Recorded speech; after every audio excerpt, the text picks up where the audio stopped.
important was that? I don't know if it was that important to get out for the second inning. It was more important to get your feet wet, feel the adrenaline, feel the excitement of the game, and hone that in and make your pitches. I've noticed in the past first spring training games, it's hard to be gathered and controlled and stay within yourself. So with time it's come easier, and today I was happy that happened, and fortunately I got some quick outs after the double and was able to go to second.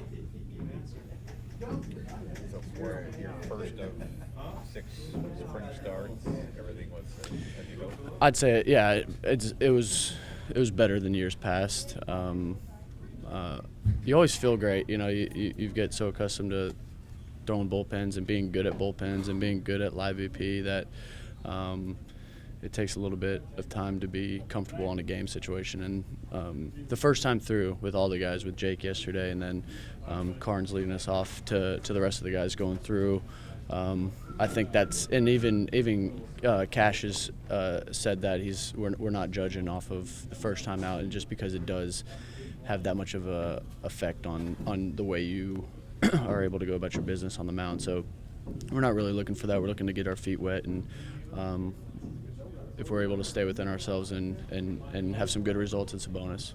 Is there anything in particular you work on, or is it literally just about getting your feet wet and getting back out?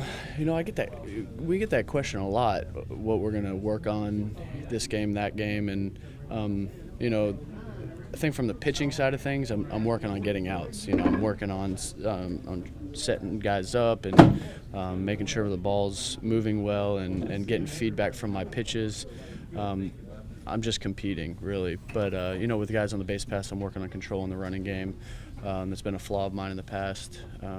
Working with our catchers, making sure we're on the same page. Me and Bobby had a great learning moments today, this afternoon, and learning how to get on the same page. So those are type of the things we're working on, not so much the pitching side of things.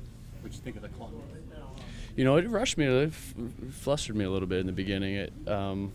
I take a little bit of time to get out there. I like to have a drink of water. Third out surprises you sometimes. There's no way to anticipate it. So it threw me off a little bit. I like the idea of it. I really do.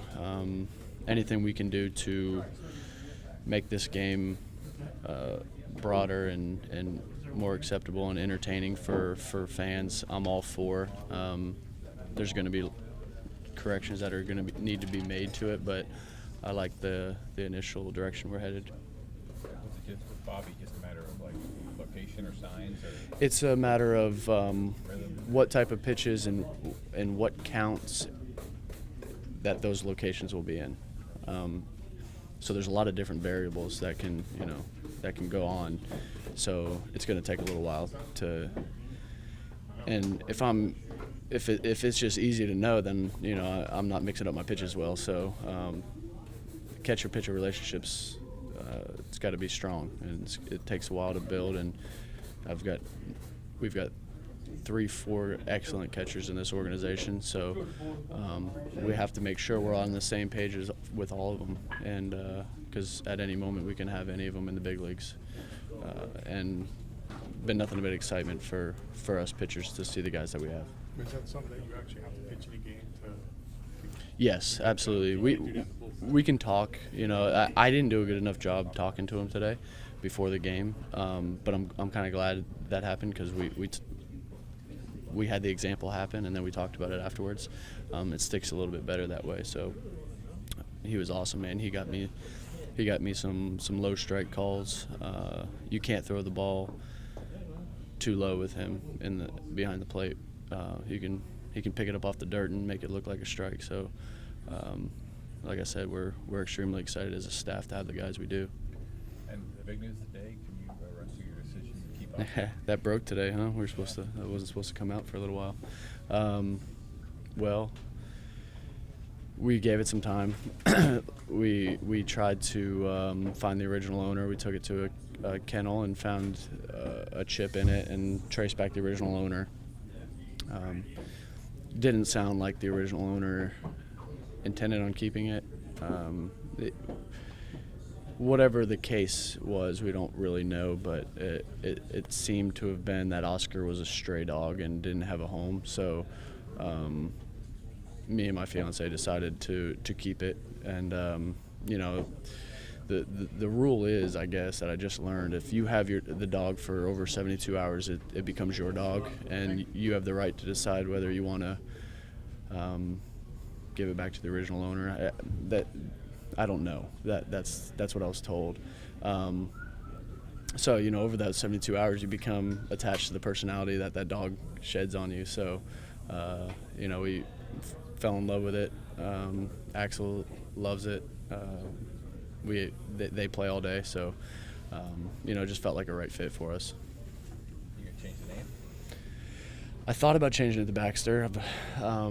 There's just so many resemblance to Anchorman's Baxter, but I think he's got a lot of changes going on right now, and he knows his name's Oscar, so I think changing his name on him would be